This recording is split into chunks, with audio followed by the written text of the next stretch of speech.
Good morning, my dear student. I am Vikas Kumar Sinha. Welcome to physics classes. आज हम electrostatics का part 6 लेकर आया हूं और इस पार्ट 6 में हम 3 टॉपिक को कवर करेंगे और वो आपका टॉपिक है. पहला टॉपिक आपका है इलेक्ट्रिक फील्ड, जिसे हम हिंदी में बोलते हैं विद्युत क्षेत्र. दूसरा आपका टॉपिक है इलेक्ट्रिक फील्ड इंटेंसिटी, जिसे हम हिंदी में बोलते हैं विद्युत क्षेत्र तीव्रता. और तीसरा आपका टॉपिक है electric field lines and its properties. इसका मतलब हुआ कि विद्युत क्षेत्र रेखाएं और उसका गुणधर्म. तो हम टॉपिक स्टार्ट करने से पहले हम आप लोग को बोल दें कि कोई भी मेरा वीडियो लास्ट तक देखे. I promise you will feel the physics and you falling love with physics. This is my guarantee, right. और कुछ बच्चों का कॉल आता है कि वीडियो क्लियर दिखाई नहीं देता है, तो मैं उन लोग को बता दूं कि वो अपने वीडियो के क्वालिटी को बढ़ाकर देखें. ठीक है, जो YouTube में क्वालिटी होता है वीडियो देखने का, उसे बढ़ाकर देखें, क्योंकि वीडियो में क्वालिटी जो है वो नेट के अनुसार ऑटो मोड में चला जाता है. अगर स्पीड अच्छा रहा तो क्लियर दिखाई देगा, और अगर स्पीड अच्छा नहीं है तो क्लियर दिखाई नहीं देगा. तो प्लीज आप अपने YouTube के क्वालिटी को इंक्रीज करके देखें, बिल्कुल क्लियर दिखाई देगा. ठीक है, तो हम स्टार्ट करते हैं कि इलेक्ट्रिक फील्ड क्या होता है. आप लोग 11th क्लास में पढ़े होंगे ग्रेविटेशनल फील्ड के बारे में. जस्ट लाइक वैसा ही कॉन्सेप्ट इलेक्ट्रिक फील्ड में, बस डिफरेंट यही है कि वहां पे मास होता था और यहाँ पे आपका चार्ज होता है ना. तो यहाँ पे इलेक्ट्रिक फील्ड का डिफिनेशन लिखा हुआ है कि किसी बिंदु आवेश का वह क्षेत्र जिसके अंतर्गत किसी अन्य आवेश को लाने पर कूलॉम बल का अनुभव होता है, अर्थात आकर्षण या विकर्षण का अनुभव होता है, वह क्षेत्र उस बिंदु आवेश का विद्युत क्षेत्र कहलाता है. कहने का मतलब ये हुआ कि यहाँ पे कोई एक आवेश है ना. यहाँ पे एक आवेश है और उस आवेश को हम बोलते हैं सोर्स चार्ज, जो विद्युत क्षेत्र क्रिएट करेगा उसको हम क्या बोलेंगे, सोर्स चार्ज. इसका कुछ एरिया होगा, अपना कुछ इलाका होगा, और अगर हम किसी अन्य चार्ज को इसके पास लाते हैं, है ना, तो ये अन्य चार्ज अगर इस सोर्स चार्ज के एरिया में चला जाएगा तो वह आकर्षण या विकर्षण का अनुभव करता है. तो इस आवेश का जो हम Q लिए थे, इसके एरिया को हम क्या बोलेंगे, इलेक्ट्रिक फील्ड. नहीं समझ में आया तो देख लीजिए डायग्राम के द्वारा. यहाँ पे हमने एक आवेश लिया Q, इस Q को बोलते हैं सोर्स चार्ज. ठीक है, और यहाँ पे दो कंडीशन लिया. एक कंडीशन में Q नॉट को इस घेरे के अंदर रखा और एक Q नॉट को इस घेरे से बाहर रखा. ये बाउंड्री जो है वो इस Q आवेश का एरिया है, इलाका है ना. और अगर कोई आवेश इस इलाके में गया तो या तो वो धक्का देगा या तो वो अपनी ओर खींचेगा. लेकिन अगर कोई आवेश इस एरिया से बाहर है तो वहां पर कोई प्रकार का बल नहीं लगेगा. तो जहां तक ये बल लगेगा उस एरिया को हम बोलते हैं उस आवेश का विद्युत क्षेत्र. तो यहाँ पे Q नॉट है और यहाँ पे कैपिटल Q है. क्या ये Q नॉट जो है इस एरिया के अंदर है, हम बोलेंगे हाँ, इस एरिया के अंदर है. तो क्या यहाँ पे कूलॉम बल लगेगा? यस लगेगा, क्योंकि इसके एरिया में है। तो यहाँ पे हम बोलेंगे कि कूलॉम बल का अनुभव होगा, अर्थात यस। क्या इस Q0 पे कूलॉम बल का अनुभव होगा? हम बोलेंगे नो। क्यों? क्योंकि ये Q0 जो है वो इसके एरिया में नहीं है। यहाँ पे कोई भी आकर्षण विकर्षण का बल अनुभव नहीं होगा। ठीक है, तो यहाँ पे हम बोलेंगे कि कूलॉम बल का अनुभव होगा, तो मेरा रिप्लाई जाएगा नो। तो जहां तक आकर्षण विकर्षण का अनुभव होगा उस पूरे एरिया को बोलते हैं विद्युत क्षेत्र। राइट, समझ में आ गया होगा। और अगर हम बात करें इलेक्ट्रिक फील्ड इंटेंसिटी, इसका मतलब ये हुआ कि सोर्स चार्ज जो है टेस्ट चार्ज पर कितना फोर्स क्रिएट किया, कितना बल लगाया, उस बल को फाइंड आउट करने के लिए हम किसका यूज करते हैं? इलेक्ट्रिक फील्ड इंटेंसिटी का, जिसे हम हिंदी में कहते हैं विद्युत क्षेत्र तीव्रता। राइट, तो यहाँ पे डिफिनेशन लिखा हुआ है कि किसी बिंदु आवेश Q के विद्युत क्षेत्र में एक बिंदु पर परीक्षण आवेश को लाने पर कूलॉम बल का अनुभव होता है। ये बात को हम पहले से जान चुके हैं। तो प्रति एकांक आवेश पर लगने वाले बल को, यानी कि उस परीक्षण आवेश पर जो बल लगेगा उस परीक्षण आवेश का क्या कहा जाएगा? विद्युत क्षेत्र तीव्रता।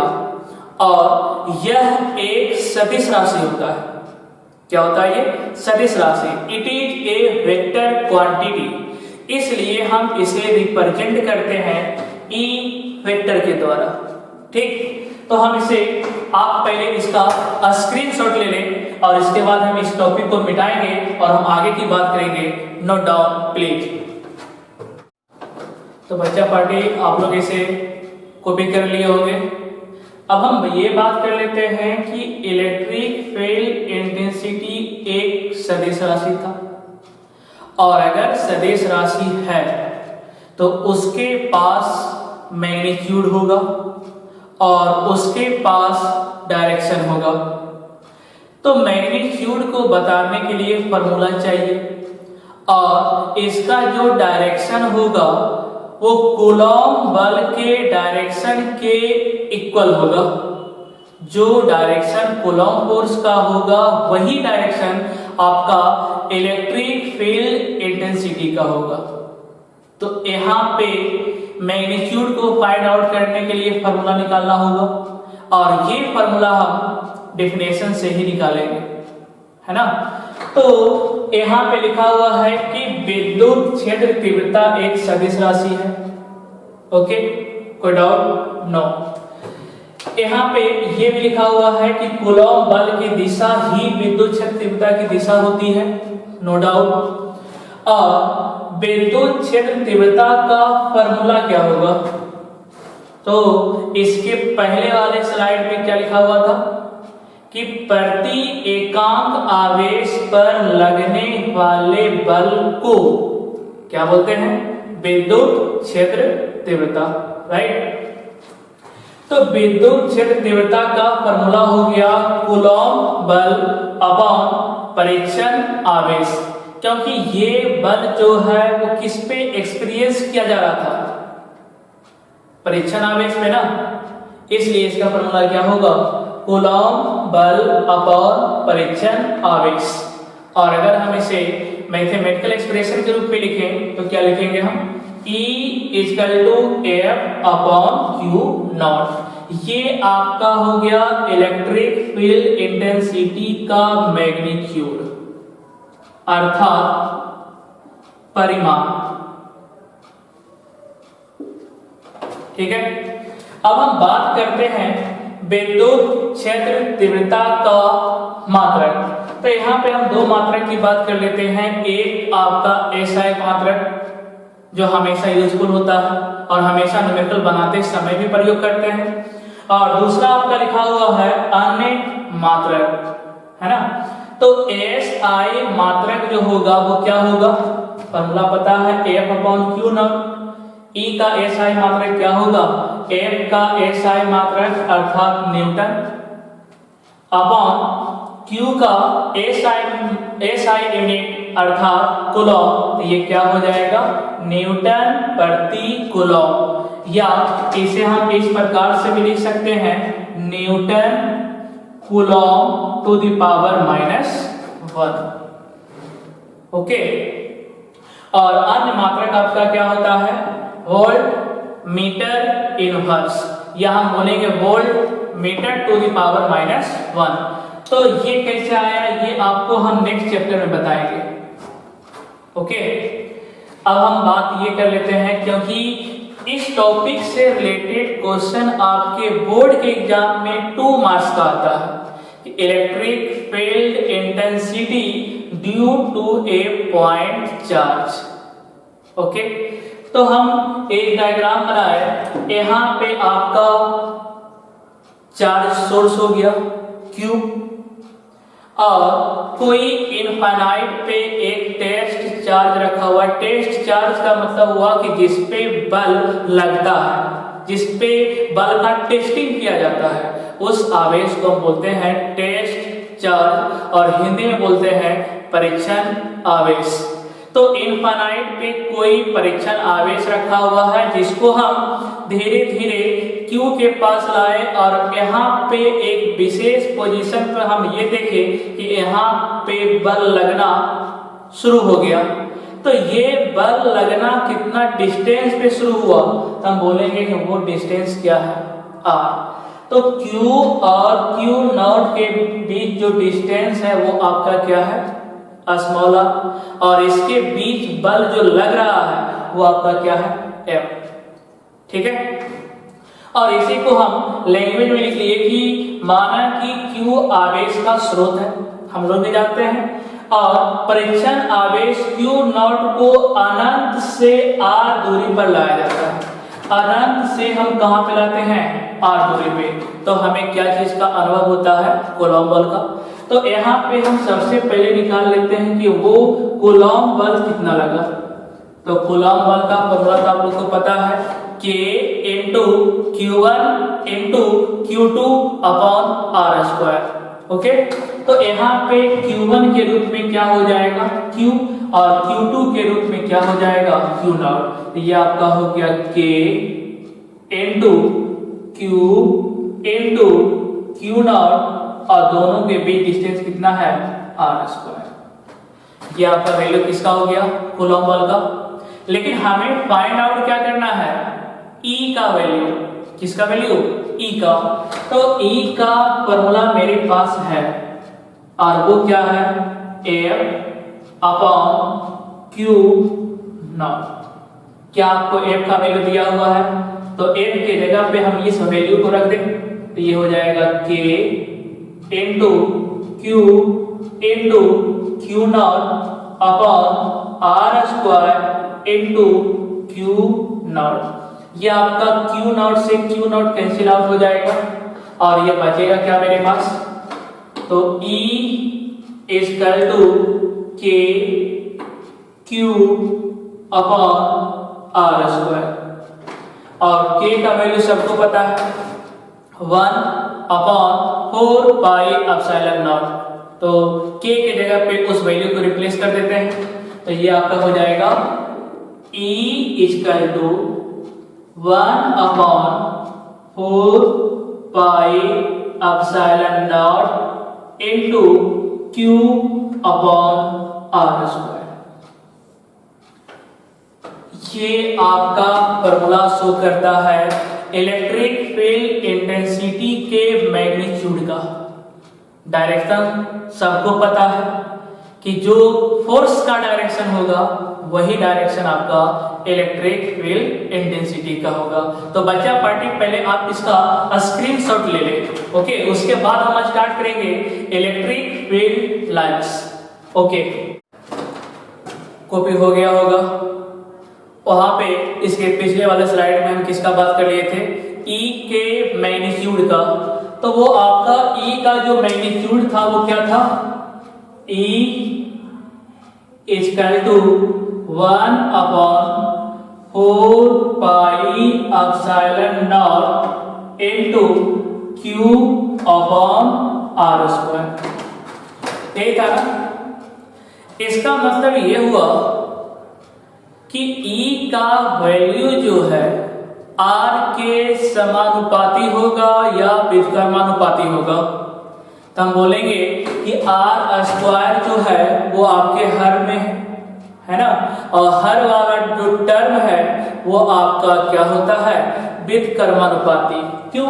क्योंकि हम इसे इस प्रकार से भी लिख सकते हैं 1/4 pi epsilon naught into Q into 1/R square. और 1 के रूप में अगर कोई राशि लिखा गया तो वो आपका होता है व्युत्क्रमानुपाती। तो E R का इनवर्सली प्रोपोर्शनल होता है, यानी कि R के मान को बढ़ाएंगे तो E का मान जो है वो आपका घटता जाएगा। और बात करें Q का, तो Q जो है वो आपका E का डायरेक्टली प्रोपोर्शनल होता है। इसका मतलब क्या हुआ कि अगर हम Q का वैल्यू को इंक्रीज करेंगे तो E का वैल्यू भी इंक्रीज करेगा, और अगर हम Q के वैल्यू को डिक्रीज करेंगे तो E का वैल्यू भी डिक्रीज होगा, राइट।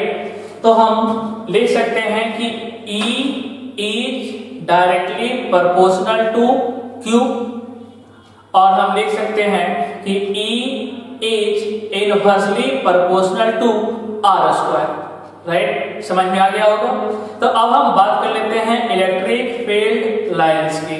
ओके, तो लिखा हुआ है डिफिनेशन की वैसी काल्पनिक रेखा जिससे विद्युत क्षेत्र का निर्माण होता है। बहुत ही सिंपल लैंग्वेज लिखा हुआ है कि विद्युत क्षेत्र रेखा जो है वो एक प्रकार का काल्पनिक रेखा है, वो आपका वेरिएबल नहीं है, वो हम सिर्फ कल्पना कर सकते हैं, है ना, जिससे किसका निर्माण होता है, विद्युत क्षेत्र का। वैसी रेखा को हम क्या बोलेंगे, विद्युत क्षेत्र रेखा।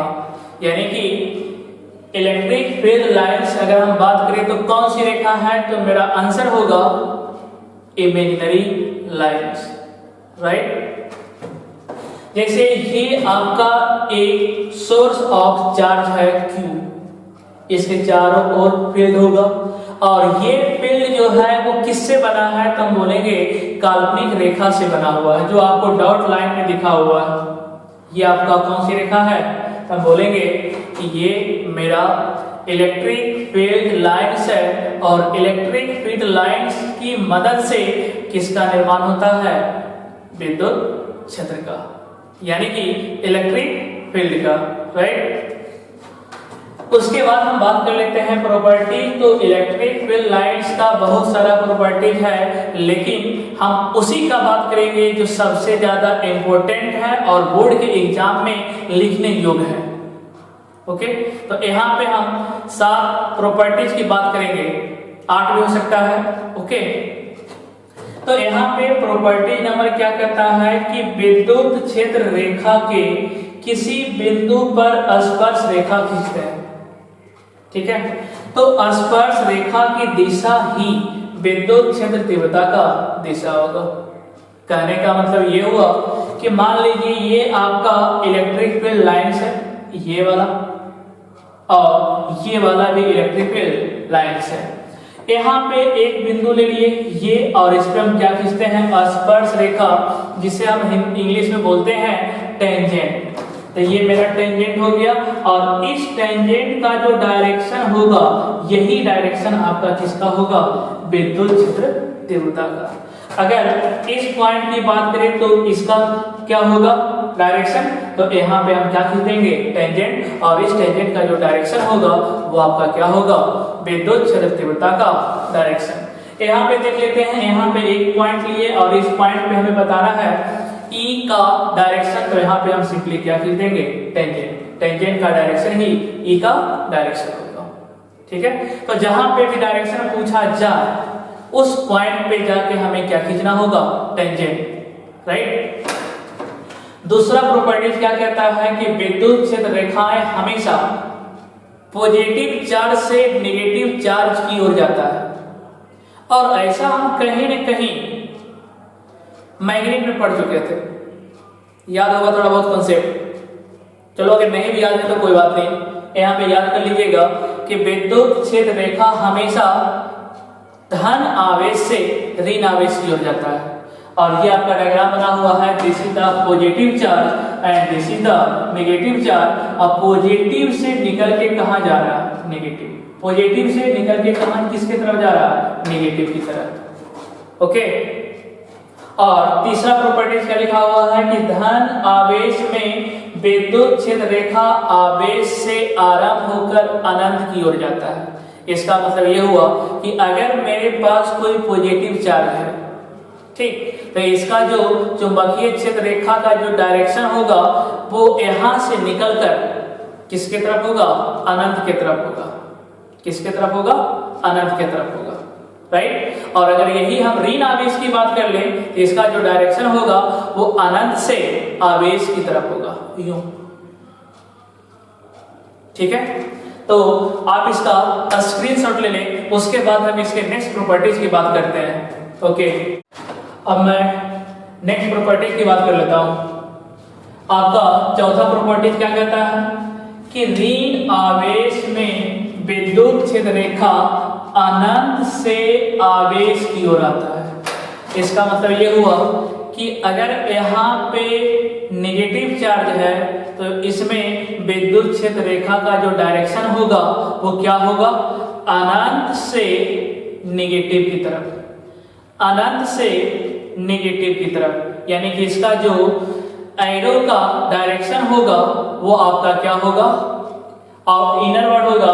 और अगर हम पॉजिटिव की बात कर ले तो यहाँ पे क्या होगा, आउटर वर्ड होगा, ओके।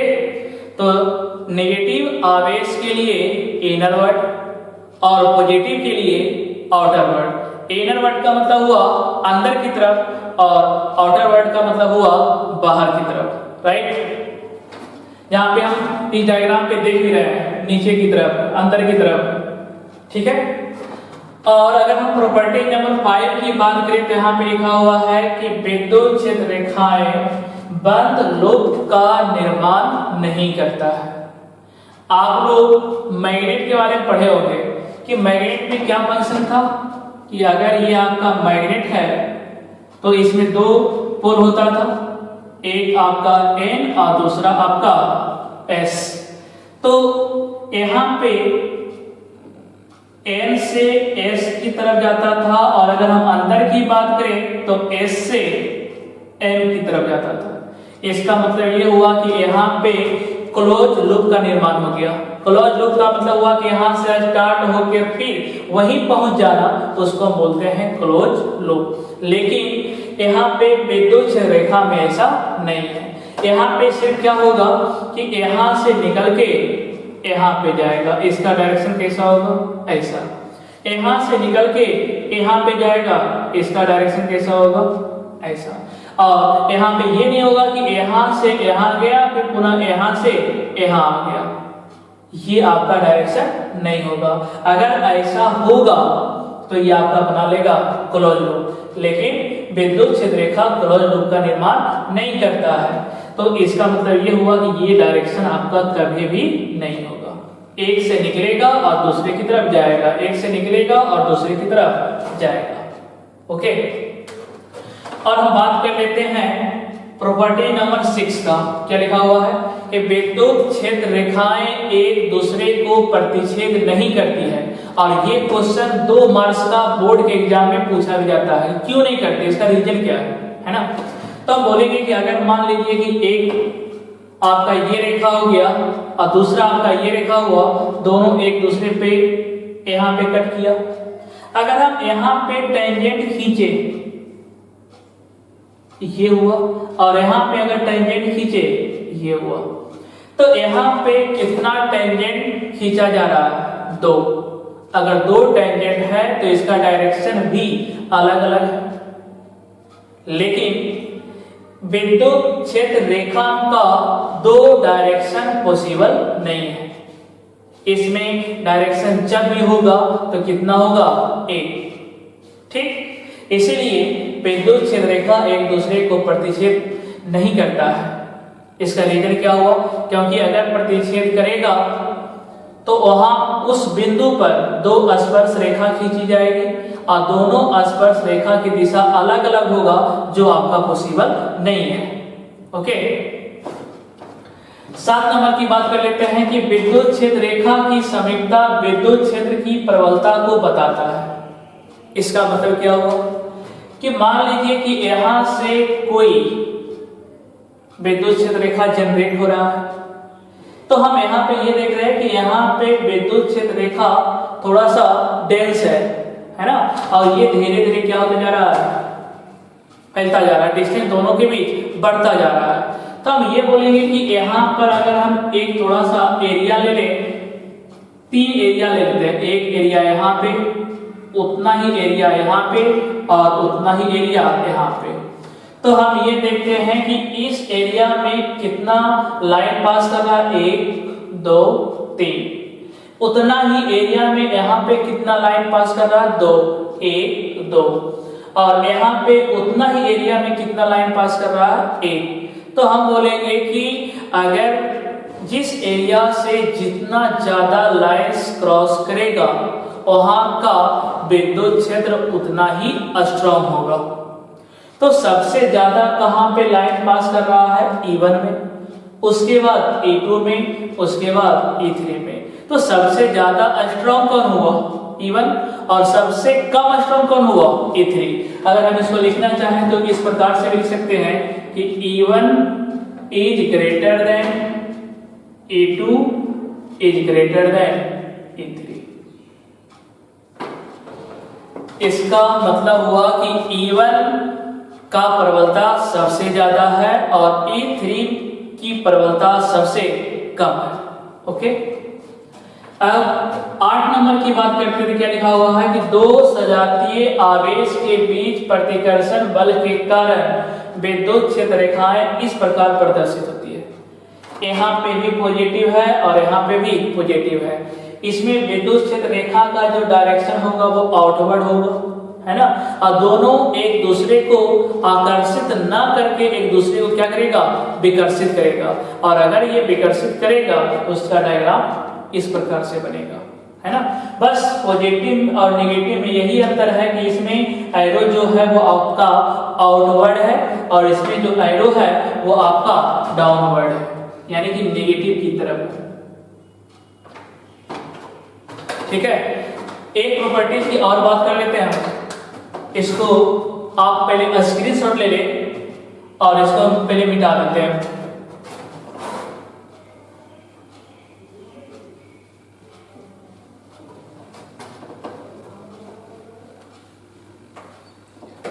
प्रॉपर्टी नंबर 9, एक समान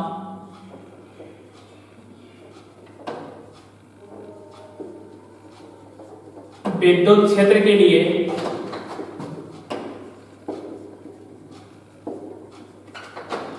विद्युत क्षेत्र रेखाएं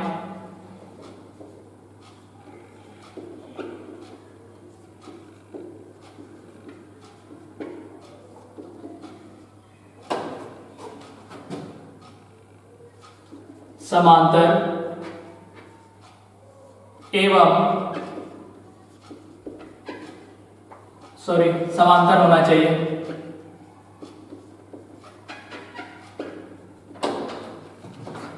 जैसे ये आपका हो गया,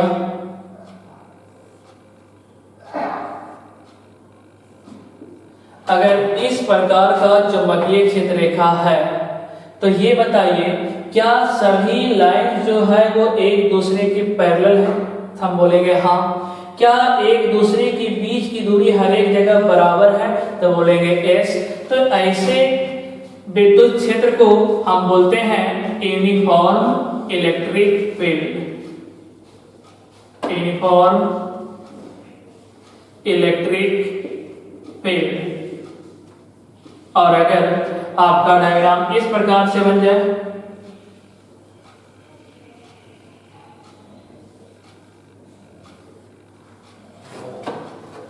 तो हम बोलेंगे कि यहाँ पे भी समांतर रेखाएं हैं, लेकिन अगर इसके बीच की दूरी देख लो, इसके और इसके बीच की दूरी देख लो, क्या हर एक जगह इक्वल है? नहीं ना। लेकिन यहाँ पे देखिए हर एक जगह आपका क्या था? इक्वल था। तो इक्वल होने की वजह से हम इसको बोल दिए यूनिफॉर्म इलेक्ट्रिक फील्ड, और यहाँ पे इक्वल ना होने की वजह से हम उसको बोल दिए non uniform electric field. Okay, तो हम बात कर लेते हैं अब कि अगर कभी कभी एग्जाम में ये भी पूछ लेता है कि इलेक्ट्रिक फील्ड लाइंस को हम निकालेंगे कैसे, कि कौन सा आवेश कितना उत्पन्न करेगा, कभी कभी ये भी पूछ देता है। तो इसका एक प्यारा सा फॉर्मूला है कि number of electric field line, number of electric field lines equal to जो आपका सोर्स ऑफ चार्ज है अर्थात Q, और इसमें अगर हम डिवाइड कर दें एप्सिलॉन नॉट से तो वो आपका क्या निकल के आएगा? Number of electric field lines. Okay, तो ये आपका इलेक्ट्रिक फील्ड लाइंस का प्रॉपर्टी एंड हो गया। तो बच्चा पार्टी पहले आप इसका स्क्रीनशॉट ले लें और आप लोग को बोल दें कि अगर मेरा वीडियो अच्छा लगे तो आप लाइक करिए, है ना, अपने दोस्तों के बीच शेयर करिएगा। Okay, thank you.